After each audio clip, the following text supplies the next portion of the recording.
शिव पूजन की सर्वोत्तम विधि का वर्णन। ब्रह्मा जी बोले, अब मैं आपको पूजा की सर्वोत्तम विधि बता रहा हूँ, जो समस्त अभिष्ट सुखों को सुलभ करने वाली है।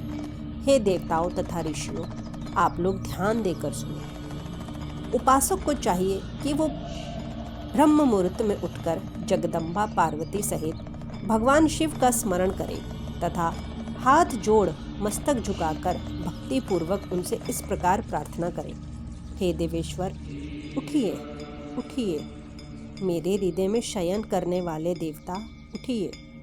हे उमाकांत, उठिए और ब्रह्मांड में सबका मंगल कीजिए। मैं धर्म को जानता हूँ, किंतु मेरी उसमें प्रवृत्ति नहीं होती। मैं अधर्म को जानता हूँ, परंतु मैं उससे दूर नहीं हो पाता। हे महादेव, आप मेरे हृदय में स्थित होकर मुझे जैसी प्रेरणा देते हैं, वैसा ही मैं करता हूँ। भक्ति पूर्वक यह वचन कहकर और गुरु के चरणों का स्मरण करके गांव से बाहर दक्षिण दिशा में मल मूत्र का त्याग करने के लिए जाए। इसके बाद मिट्टी और जल से शरीर की शुद्धि करके दोनों हाथों और पैरों को धोकर दंत धावन करें। सूर्योदय होने से पहले ही दातुन करके मुंह को 16 बार जल की अंजलियों से धोएं। हे देवताओं तथा ऋषियों, षष्ठी, प्रतिपदा, अमावस्या और नवमी तिथियों तथा रविवार के दिन शिव भक्त को यत्नपूर्वक दातुन को त्याग देना चाहिए। अवकाश के अनुसार नदी आदि में जाकर अथवा घर में ही भली भांति स्नान करें। मनुष्य को देश और काल के विरुद्ध स्नान नहीं करना चाहिए। रविवार, श्राद्ध, संक्रांति, ग्रहण, महादान, तीर्थ, उपवास दिवस तथा अशौच प्राप्त होने पर मनुष्य गर्म जल से स्नान न करे।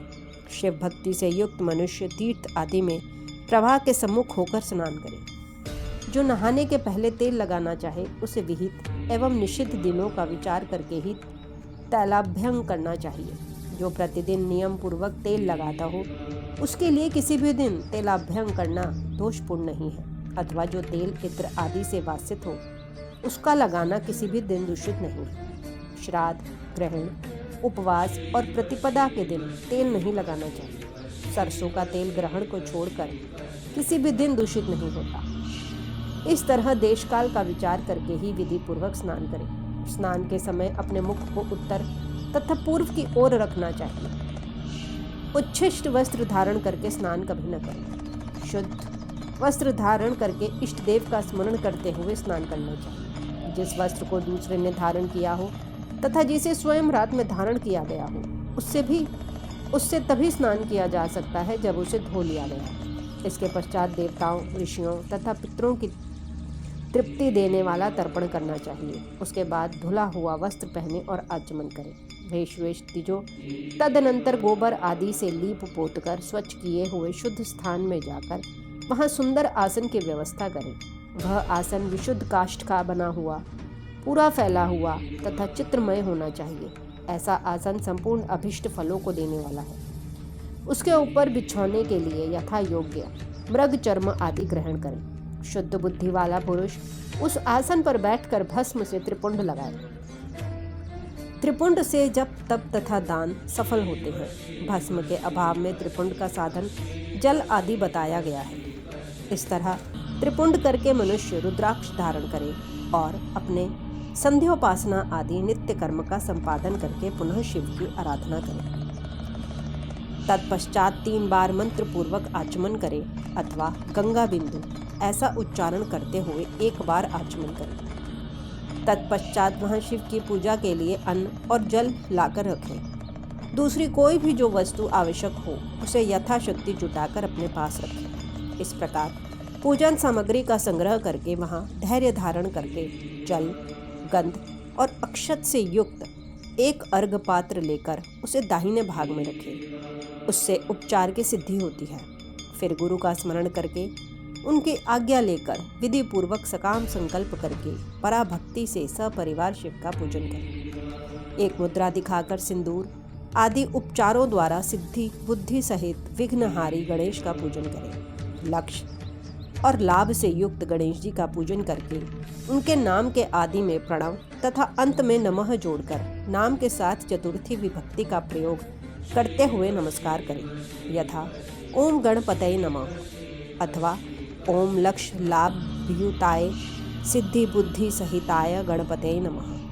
तदनंतर उनसे क्षमा प्रार्थना करके पुनः भाई कार्तिकेय सहित गणेश जी का पराभक्ति से पूजन करके उन्हें बारंबार नमस्कार करें। तत्पश्चात सदा द्वार पर खड़े रहने वाले महोदर का पूजन करके सती साध्वी गिरिजा नंदिनी उमा की पूजा करें। चंदन, कुमकुम तथा दूध, दीप आदि अनेक उपचारों तथा नाना प्रकार के नैवेद्यों से शिव का पूजन करके नमस्कार करने के पश्चात साधक शिव जी के समीप जाए।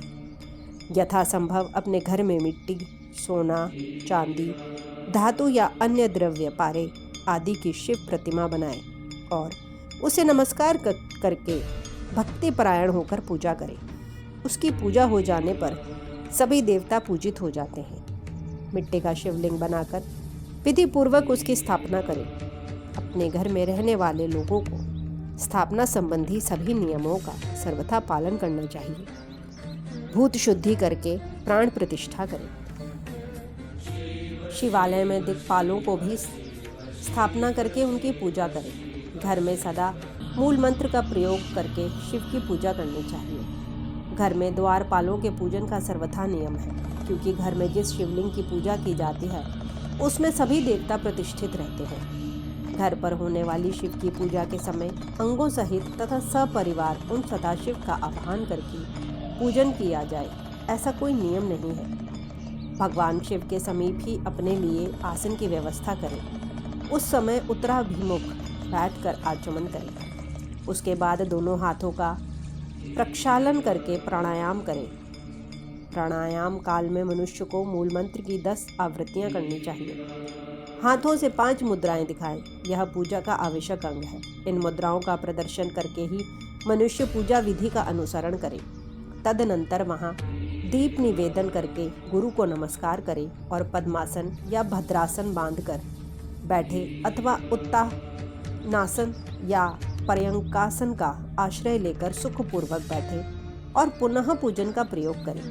पुराने समय में तो पत्थर की बटिया की ही श्रद्धापूर्वक पूजा करके लोग भव सागर से पार हो जाते थे। यदि वे शुद्ध रूप में स्वयं घर में विद्यमान है तो उसके लिए कोई नियम की आवश्यकता नहीं है। तत्पश्चात अर्घपात्र से उत्तम शिवलिंग का प्रक्षालन करें। मन को भगवान शिव से अन्यत्र न ले जाकर पूजा सामग्री को अपने पास रखकर निम्नांकित मंत्र समूह से महादेव जी का आवाहन करें, जो कैलाश के शिखर पर निवास करते हैं, पार्वती देवी के पति हैं, समस्त देवताओं से उत्तम हैं, जिनके स्वरूप का शास्त्रों में यथावत वर्णन किया गया है, जो निर्गुण होते हुए भी गुण रूप है, जिनके 5 मुख, 10 भुजाएं और प्रत्येक मुखमंडल में 3-3 नेत्र हैं, जिनकी ध्वजा पर वृषभ चिन्ह अंकित है, जिनके अंग की कांति कर्पूर के समान गौर है, जो दिव्य रूपधारी चंद्रमा रूपी मुकुट से सुशोभित तथा सिर पर जटाजूट धारण करने वाले हैं, जो हाथी की खाल पहनते हैं और व्याघ्र चर्म ओढ़ते हैं, जिनका स्वरूप शुभ है, जिनके अंगों में वासुकी आदि नाग लिपटे रहते हैं, जो पिनाक आदि आयुध धारण करते हैं, जिनके आगे 8 सिद्धियां निरंतर नित्य करती रहती हैं, भक्त समुदाय जय जयकार करते हुए जिनकी सेवा में लगे रहते हैं, दुसह तेज के कारण जिनकी ओर देखना भी कठिन है, जो देवताओं से सेवित हैं, जो संपूर्ण प्राणियों को शरण देने वाले हैं, जिनका मुखारविंद प्रसन्नता से खिला हुआ है, वेदों और शास्त्रों ने जिनकी महिमा का यथावत गान किया है, विष्णु और ब्रह्मा भी सदा जिनकी स्तुति करते हैं, तथा जो भक्त वत्सल हैं, उन परमानंद स्वरूप शिव का मैं आह्वान करता हूँ। इस प्रकार सांब शिव का ध्यान करके उनके लिए आसन दे। चतुर्थंत पद से ही कर्मशः सब कुछ अर्पित करें, यथा सांबाय सदा शिवाय नमः आसनम समर्पयामि इत्यादि। तत्पश्चात भगवान शंकर को पाद्य और अर्घ दें। तदनंतर परमात्मा शंभु को आचमन कराकर पंचामृत संबंधी द्रव्यों द्वारा प्रसन्नतापूर्वक शंकर को स्नान कराएं। वेद मंत्रों अथवा समंत्रक चतुर्थयंत नाम पदों का उच्चारण करके भक्ति पूर्वक यथा योग्य समस्त द्रव्य भगवान को अर्पित करें। अभिष्ट द्रव्य को शंकर के ऊपर चढ़ाएं, फिर भगवान शिव को जल धारा से स्नान कराएं। स्नान के पश्चात उनके श्री अंगों में सुगंधित चंदन तथा अन्य द्रवों का यत्नपूर्वक लेप करें। तत्पश्चात सुगंधी जल से ही उनके ऊपर जल धारा गिराकर अभिषेक करें। वेद मंत्रों, षडंगों अथवा शिव के 11 नामों द्वारा यथावकाश जल धरा चढ़ाकर वस्त्र से शिवलिंग को अच्छी तरह पोंछें। तदनंतर आचमन प्रदान करें और वस्त्र समर्पित करें। नाना प्रकार के मंत्रों द्वारा भगवान शिव को तिल, जौ, गेहूं, मूंग और उड़द अर्पित करें। फिर 5 मुख वाले परमात्मा शिव को पुष्प चढ़ाएं। प्रत्येक मुख पर ध्यान के अनुसार यथोचित अभिलाषा करके कमल, शतपत्र, शंख पुष्प, कुश पुष्प, धतूर, मंदार, द्रोण पुष्प, तुलसी दल तथा बिल्व पत्र के द्वारा पराभक्ति के साथ भक्तवत्सल भगवान शंकर की विशेष पूजा करें। अन्य सब वस्तुओं का अभाव होने पर शिव को केवल बिल्व पत्र ही अर्पित करें। बिल्व पत्र समर्पित होने से ही शिव की पूजा सफल होती है। तत्पश्चात सुगंधित चूर्ण तथा सुवासित उत्तम तैल, इत्र आदि विविध वस्तुएं बड़े हर्ष के साथ भगवान शिव को अर्पित करें। तदनंतर प्रसन्नतापूर्वक गुग्गल और अगुरु आदि से धूप निवेदित करें। तदनंतर शंकर जी को घृतपूर्ण दीपक दें। इसके बाद निम्न मंत्र से भक्तिपूर्वक पुनः अर्घ्य दें और भक्ति भाव से वस्त्र द्वारा उनके मुख का मार्जन करें। हे शंकर, आपको नमस्कार है। आप इस अर्घ्य को स्वीकार करके मुझे रूप दीजिए, यश दीजिए, सुख दीजिए तथा भोग और मोक्ष का फल प्रदान कीजिए। इसके बाद भगवान शिव को भांति भांति के उत्तम नैवेद्य अर्पित करिए। इसके पश्चात प्रेम पूर्वक शीघ्र आचमन करें। तदनंतर सांगोपांग तांबूल बनाकर शिव को समर्पित करें। इसके अनंतर 5 बत्ती की आरती बनाकर भगवान को दिखाएं। पैरों में 4 बार, नाभि मंडल के सामने 2 बार, मुख के समक्ष 1 बार तथा संपूर्ण अंगों में 7 बार आरती दिखाएं। तत्पश्चात यथोक्त ध्यान करके मंत्र का उच्चारण करें। बुद्धिमान मनुष्य को गुरु के द्वारा बताए गए नियम के अनुसार ही मंत्र का जप करना चाहिए अथवा अपने ज्ञान के अनुसार जितनी संख्या में हो सके उतनी संख्या में ही मंत्रों का विधिवत उच्चारण करें।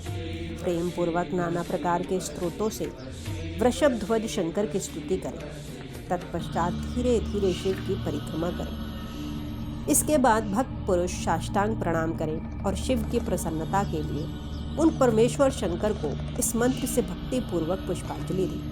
हे शंकर, मैंने अज्ञान से यह जानबूझकर जो पूजन आदि किया है वह आपकी कृपा से सफल हो। हे मृड, मैं आपका हूँ। मेरे प्राण सदा आप में लगे हुए हैं। मेरा चित्त सदा आपका ही चिंतन करता है। ऐसा जानकर हे गौरीनाथ, हे भूतनाथ, आप मुझ पर प्रसन्न होइए। हे प्रभु, धरती पर जिनके पैर लड़खड़ा जाते हैं उनके लिए भूमि ही सहारा है। उसी प्रकार जिन्होंने आपके प्रति अपराध किए हैं उनके लिए भी आप ही शरणादाता हैं। इस प्रकार बहुविध प्रार्थना करके उत्तम विधि से पुष्पांजलि अर्पित करके पश्चात पुनः भगवान को बार बार नमस्कार करें। तत्पश्चात यह बोलकर विसर्जन करना चाहिए। हे देवेश, हे प्रभु, अब आप परिवार सहित अपने स्थान को जाएं। नाथ, जब पूजा का समय हो तब पुनः आप आदरपूर्वक पधारें। इस प्रकार भक्त वत्सल शंकर की बारंबार प्रार्थना करके उनका विसर्जन करें और उस जल को अपने हृदय में लगाएं तथा मस्तक पर चढ़ाएं। हे ऋषियों, इस तरह मैंने शिव पूजन की सारी विधि बता दी जो भोग और मोक्ष को देने वाली है। अब आप लोग और क्या सुनना चाहते हैं? इस प्रकार श्री शिव महापुराण के अंतर्गत द्वितीय रुद्र संहिता के प्रथम सृष्टि खंड में सृष्टि उपाख्यान में शिव पूजन वर्णन नामक 13वां अध्याय पूर्ण हुआ।